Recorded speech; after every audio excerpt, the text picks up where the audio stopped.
কিভাবে failure struggling আমাদের strength build করে, আজকে সেটা নিয়ে একটু আলোচনা করব। আমাদের সোসাইটি অলরেডি একটা মিথ সেট করে দিয়েছে যে আপনি ইঞ্জিনিয়ার হন সাকসেসফুল হবেন, আপনি ডক্টর হন সাকসেসফুল হবেন, আপনি বিদেশ চলে যান তাহলে সাকসেসফুল হবেন। কিন্তু প্রবলেমটা হচ্ছে যে সাকসেসকে কখনো ডেস্টিনেশন দিয়ে বিবেচনা করা উচিত না।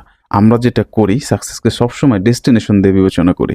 রিয়েল গ্রোথ অ্যাকচুয়ালি আসে হচ্ছে সাকসেসফুল হওয়ার আগের যে এক্সপিরিয়েন্স আছে, জার্নির যে এক্সপিরিয়েন্স আছে সেটা থেকে। ব্রেইনের নেচারটা হচ্ছে অ্যাডাপ্ট করে নেওয়া, মানে সবকিছুর সাথে মানিয়ে নেওয়া। আবার ব্রেনকে যদি কোনো মিনিমাম চ্যালেঞ্জ না দেওয়া হয় তাহলে ব্রেন অলস হয়ে পড়ে। ম্যানেজেবল স্ট্রেস দিলে ব্রেন অ্যাক্টিভ থাকে।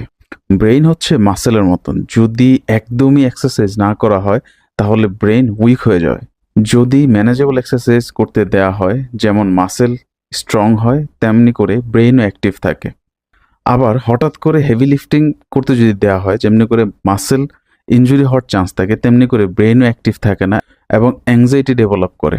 ছোটোখাটো ম্যানেজেবল স্ট্রেসের এক্সারসাইজ ব্রেনকে হেলদি রাখে। আবার অনেক বেশি স্ট্রেস, অনেক বেশি প্রেশার ব্রেনকে ইনঅ্যাক্টিভ করে ফেলে এবং স্ট্রেস, স্লিপিং প্রবলেম, ডিপ্রেশন এগুলা বাড়ে।